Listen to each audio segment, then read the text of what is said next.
Does our faith and spirituality have anything to do with our mental health? Does it matter whether we believe in a higher power? And if so, in which one? Can psychology and or mental health have anything in common with Christian faith? Stick around until the end of this video to find out what mental health and Christianity can offer to each other and what both can offer to you.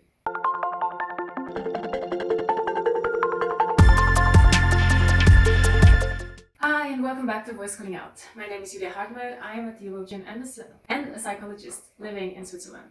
If you're new around here, a very special welcome to you. If you want quality content about mental health that is both based on sound psychological research and spiritual principles, this is the place for you. Don't forget to subscribe to A Voice Calling Out and hit that little notification bell so you can have all the notifications of all the videos that I'm uploading. Alright, so in this video I would like to talk a little bit about some connections of mental health and Christian faith. I will be talking about this using the metaphor of the inner garden. I will first explain what this metaphor means, how it is interpreted in the field of psychology or coaching, how does it resonate with what the Bible is saying, and lastly I will put these two together and offer you a perspective that will be helpful for your mental health journey. Alright, so the inner garden, what does that mean?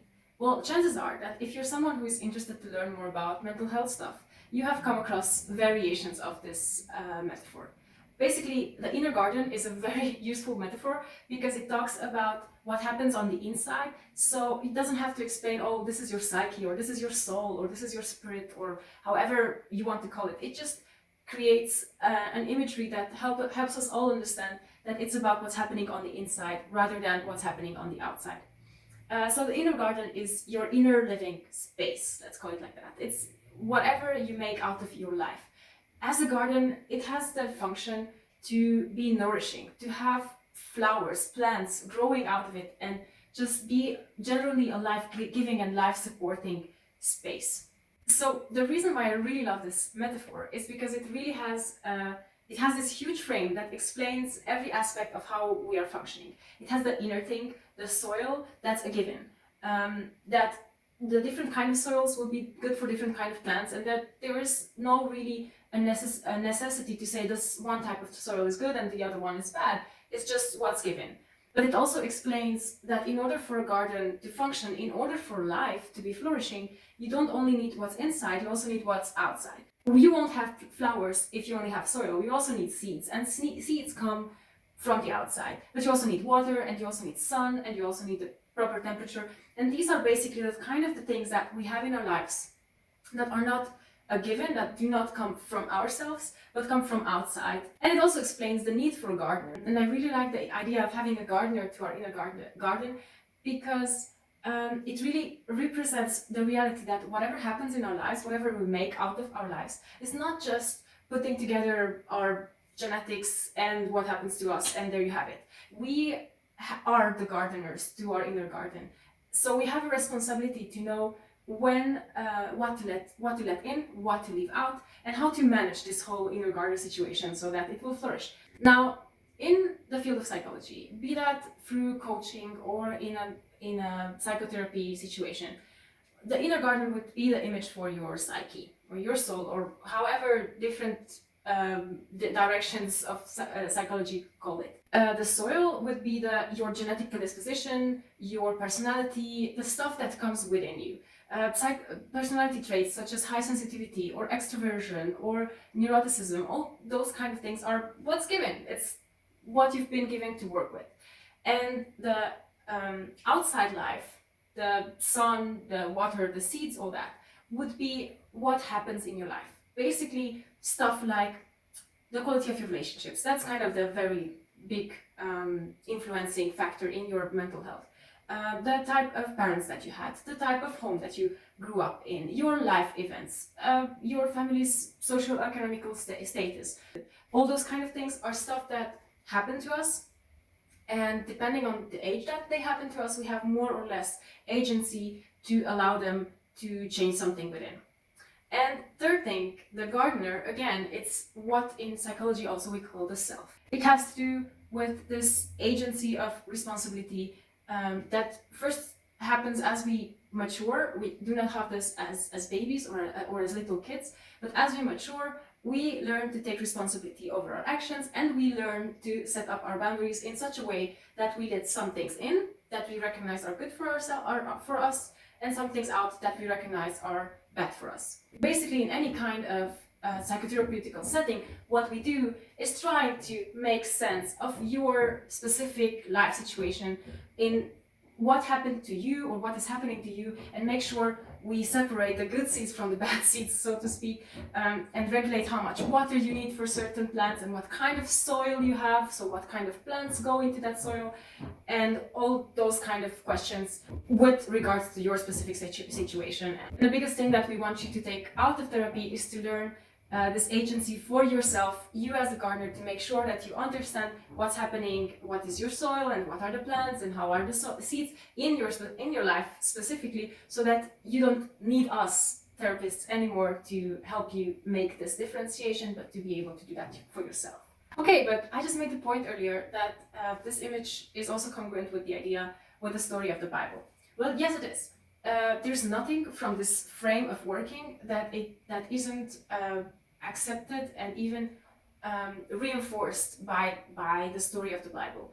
Generally, if anything, it even just gives it a whole bigger frame of reference to kind of understand what is the soil and what is the seed and all those kinds of things. So basically what the Bible would say is that you as a creation are good soil. And yes, and even though we are all different, this differentiation is good and has a place in the life. Further, it emphasizes the idea of the responsibility of the gardener. It emphasizes the fact that you as a person have a responsibility over your life, and the things that you choose to let inside or to leave outside will have an impact, but you have a responsibility to choose and also to bear the consequences of your choices. Most importantly, the quality of our relationships. What would be a kind of relationship that would hurt us, and how would it look like if we would have the types of relationships that help us flourish and nourish that inner garden? Obviously, the most important relationship that the Bible is wholly talking about is the relationship that we have or don't have with God.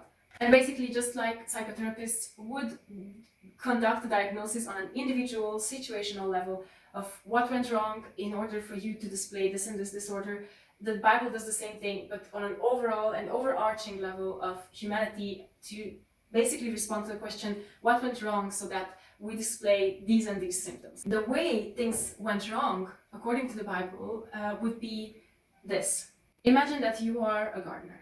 And as a gardener, you are taking care of your garden, you are letting sun in, you are keeping bugs out, and you always go to the same well, which is the only well in the place that you're living, to bring water for your garden. It's what you've been doing for all of your life. It always worked out great, and your garden is flourishing, your plants are growing, everything is just paradise. Pun intended. And then one day, when you go out to the well, you see that something is different. And the one thing that is different is that you have a sign over that well that says, this well is poisoned. And as a gardener, you are now faced with a decision to make. You either trust the sign that says, this is poisoned, and do not take any water from that, knowing full well that that's the only source of water that you have, or you say the sign cannot be right, I trust the well because I've experienced it as always being trustworthy, and I would just take the water and risk it. Now, imagine this. The sign is a lie. It's actually not poisoned. But it's a quite clever lie as well, because it puts you in a situation of choosing between two things that are bad. Either not watering your garden at all, which would leave it to dry out and die, or watering it with poisoned water, which would leave it also to be toxic and die. So that sign would put you in the mind frame that you have only two bad options, and you have to choose between two bad options. And either way, the garden dies. Now, what I've just done was paraphrasing the third chapter of the Bible, where, interestingly, according to the story frame that is happening, it also happened in a garden. And humanity was tempted to mistrust God. And also, interestingly, God is described in so many ways in the Bible as living water. So the image really works together quite nicely, which is very nice for my storytelling self. So basically, I just paraphrased to you what happened with this famous story of the snake and the apple, which wasn't an apple, and all that. Because in the story of the fall, which I don't think it's a really good word for it, but let's say the fall or original sin, as some call it, you have the snake that tempts, and usually where we go to interpret the story as the snake tempted the humans to do something that was wrong in the eyes of God. But what we see from the dialogue in the Bible is that the whole temptation part is not about, come look, this is something so great, you have to have it. No, it's about, did God really say that? And when the snake said this, he twisted the words that were said before in a way to create mistrust.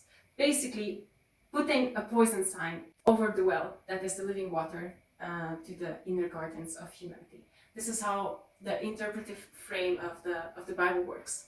And the biggest thing that I had to learn from this, and I hope that you take away from this video, is that in order for our inner garden to really function, we need all three things. What touches me most is that in psychology we learn that relationships are so basic for our health and well-being on all levels that the quality of our relationships can literally make us or break us, can literally contribute to whether we are healthy psychologically and even physically, or they might be the biggest contributors to us developing mental and physical disorders. So how do I put these things together? I believe that God truly is living water to our inner gardens. I also know that this is not an easy thing to recognize. I know that generally good things and bad things are not easy to recognize, especially in our specific individual situations. We need to learn to be observant of what are the things that help us and what are the things that harm us. We need to become mature and make sure that we understand what are the things that we reject and what are the things that we accept and based on what. We have to learn to use all our human experience, our minds, our emotions, our experiences, our history, individually and as a community, to learn about really what are things that we need in order to function healthily. The reason why I'm doing the voice calling out is because I am trying to become one of those trustful sources of information. And I hope and I pray that it will bring you nourishment to your inner garden and help for you as a gardener to make sure that whatever you decide, it's really the best for you. So if you have any kinds of questions, remarks, comments, or disagreements with me on this kind of topics, make sure that you just